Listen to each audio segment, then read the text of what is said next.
I'm gonna take you inside the mind and the secrets that made Michael Jordan one of the most dominant athletes in human history. And I'm gonna give you 5 things that you can steal from Michael Jordan and put straight into your life or into your company that's gonna give you an edge over everyone else. See, as entrepreneurs, as guys who love sports, we love the idea of winning.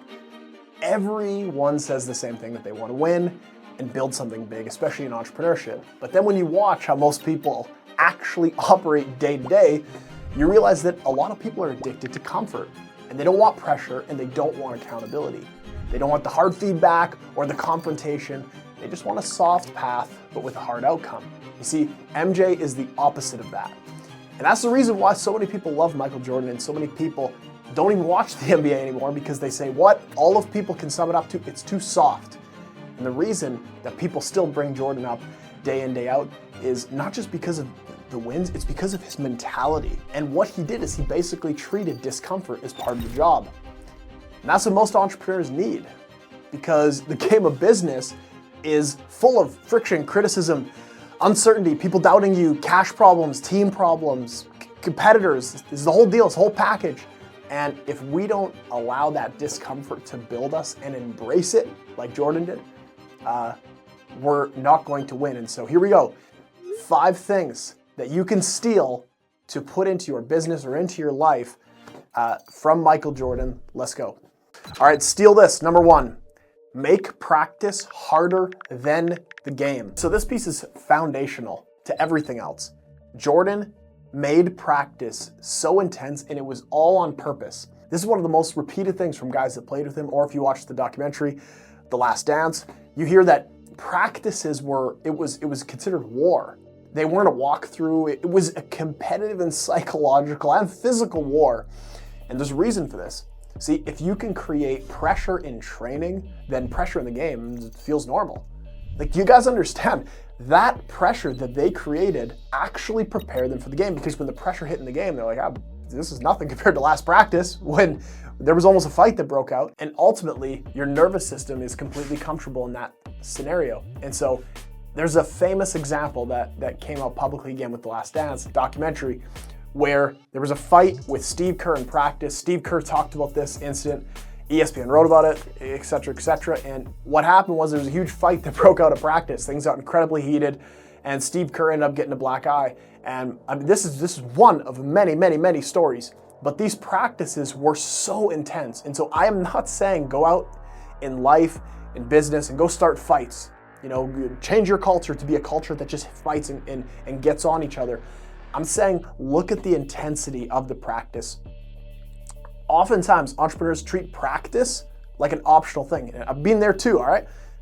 This is what I mean by practice, all right? Role-playing with your sales team, listening to calls, viewing your analytics, checking your metrics, going through all the different elements where you actually can practice, you can put work in, and taking it too easy. It's like an optional walkthrough. It's like, hey, you know what, guys? That's enough for one day. We don't need to push.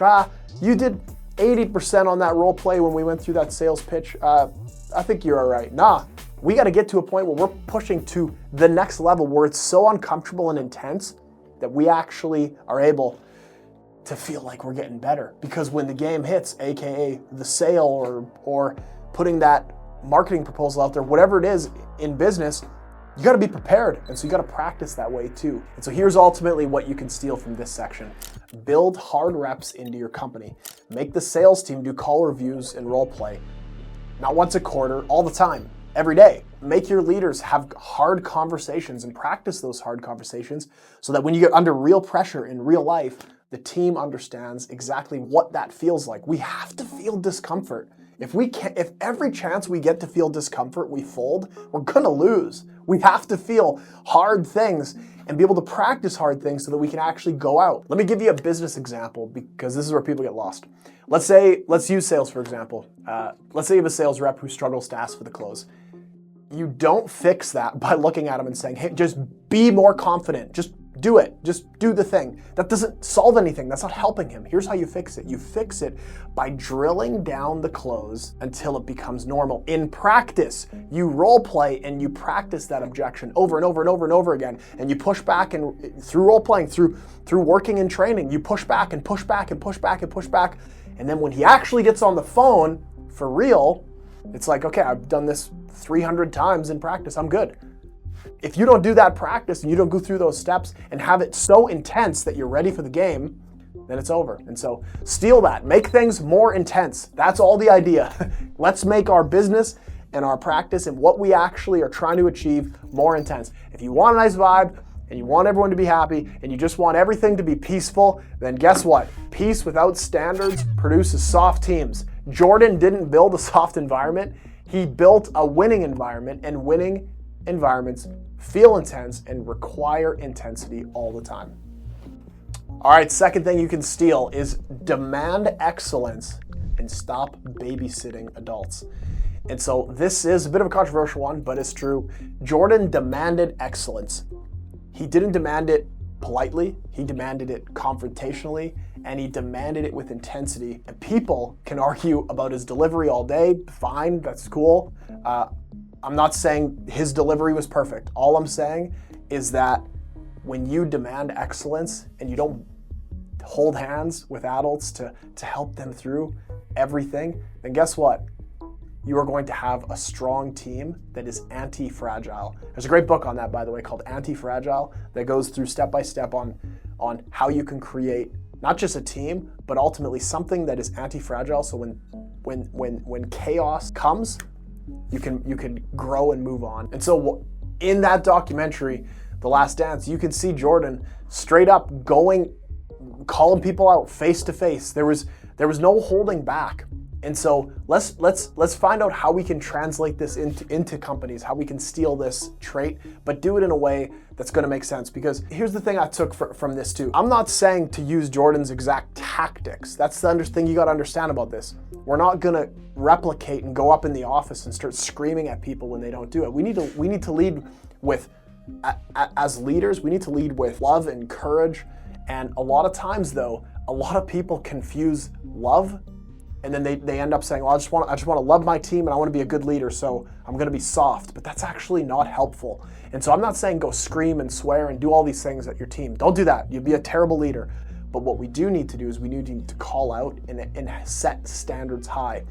A way you can do that is you can have a hard conversation and say, listen, man, this is the standards that we have. You are not performing at those standards because of X, Y, Z. You need to start doing this in order to achieve this. And right now, you are underperforming. See how direct that was? If we can't have a conversation that direct, we're not taking that element from Jordan where we are demanding excellence. A lot of people come into these conversations and they're like, hey man, like we really need you to step it up and we're all in this together. And it's like, man, and a lot of companies too, a lot of companies will say like, we're just one big family. Oh, we're a family here. No, listen, man, at a business, you're not a family, you are a team. Because in family, if someone doesn't pull their weight, I mean, you're still together, it's family, you can't break that apart. But as a team, everyone has to pull their weight, or what happens? You're fired. And so that is it's a huge distinction. Let's keep going. And the question to ask is, do you want A players or B players at your business? Because you know what creates A players? A company where everyone understands the standard is we do not tolerate everything. If you have a culture that tolerates everything, the A players will leave and your culture will slip. Your performance will slip. And you see, back to Jordan didn't tolerate sloppy effort. He didn't tolerate guys who wanted the Bulls brand but didn't want the Bulls standard. There was a standard that was set so incredibly high, and that is what we got to put into our business, is a standard that is so high that people that are B players and they don't want to play to win are going to leave. And that is exactly what we want. You only want those A players that are going to be able to take things to the next level and grow. And so back to my point, in business, just like I said before, how do we actually apply this? How do we take this and put it into our business? Stop giving vague feedback. Don't say, hey man, just do better, or do this. Instead, set the standards and say, here's the metric and here's what we need to be at. And this is where you're underperforming, and this is where I want you to get to, and this is where you need to get to. Have that direct conversation. And a lot of times, it's tough nowadays, but we gotta stop treating adults like children. I have done this. There's a season, man, that I felt like I was running a daycare almost for the hand holding and the softness that I was treating all the team with. And the thing is that this is the hard part, is that some people watch this video and say, no, you're just being a dick. I wouldn't want to work for your company. Okay, fine. Hear me out though, okay? When we are too tolerant, everyone suffers. Do you know how unloving it is if you have a team of people and you let the other people slide and not hold up to the same standard as your A players? That's the most unloving thing you could do. And that's the problem with society that pisses me off, is that we are told that love and acceptance and being a good leader means that we're just ultimately just endless tolerance, that we should have tolerance on tolerance on tolerance. And tolerance, actually, I'm gonna make the argument that tolerance itself can be incredibly unloving to everyone else. And so when I look at MJ and I get inspired in business or all the areas of my life that I'm shooting for excellence, right? What I love is that he did not feel bad about demanding excellence, and there was no tolerance. The standard is the standard, and we are going to stick to that. All right, the third thing you can steal from MJ is, and I'm gonna give total credit to one of my favorite entrepreneurs, Patrick Bet-David. He's got a book called Choose Your Enemies Wisely. It's a great book, and that is what Jordan ultimately did, is he would choose the right enemy in his mind. And a lot of times, this is someone that is going to drive you. And see, as entrepreneurs, as men, we need something to drive us, at least for me, all right? I need something that's gonna be able to push me into the next level. All right, so I'll give you one cool MJ story here, all right? Famous story, Jordan and a Washington Bullets player, all right? His name is LeBradford Smith. And the story basically is that Smith, he claimed, or what Jordan claimed is that Smith went up to him and said, "Nice game, Mike." And so Jordan now used this as fuel to go insane next time they played because of this compliment that was given to Jordan. And he used that, and he manufactured in his head this whole scenario where he used that to be able to drive and push him. And a lot of times it could be people, it could be situations, but ultimately manufacture something to give you a slight edge to push you to excellence. Because if you get to a point where you're like, I'm good, I've arrived, I'm done hunting, I don't need to go out and pursue anymore, you're gonna lose.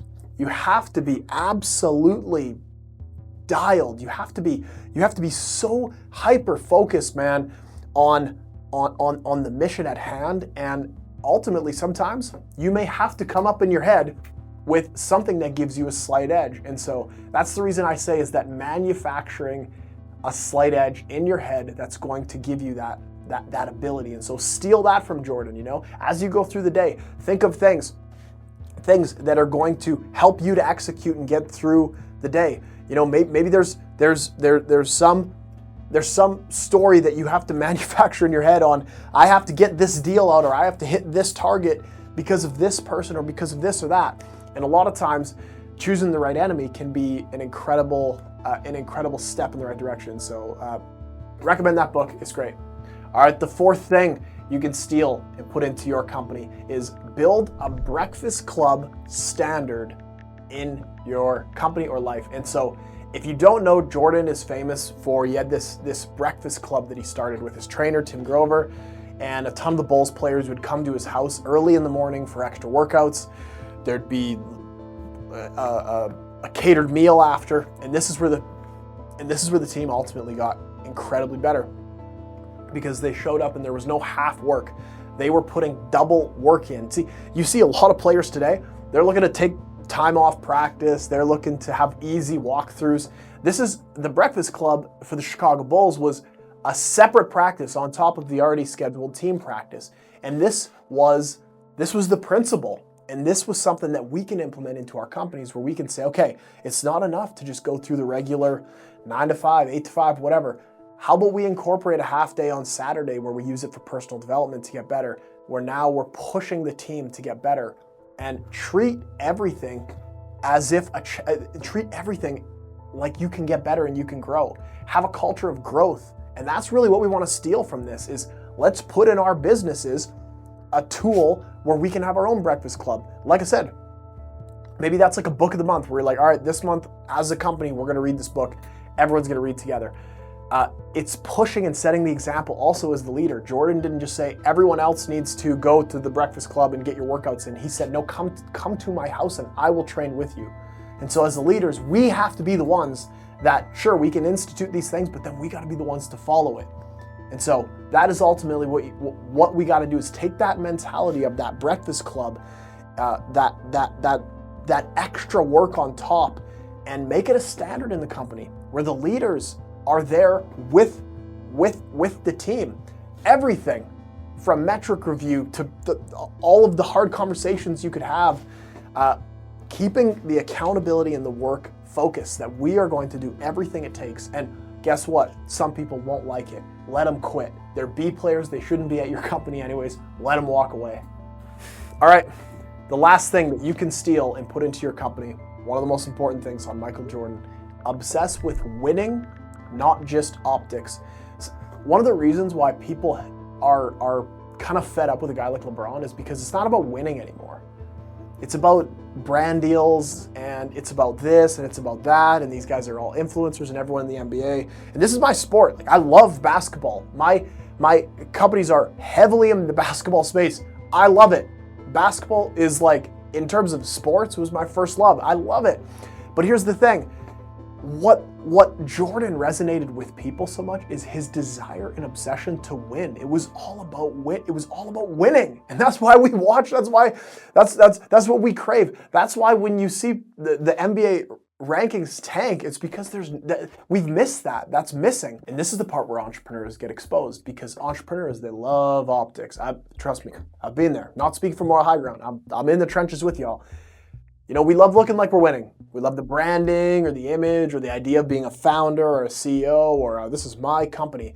Jordan's mentality wasn't how do I look? It was, how do we win? He didn't care about that. It was very clear. I mean, you don't believe me? Go watch the film, watch the tape.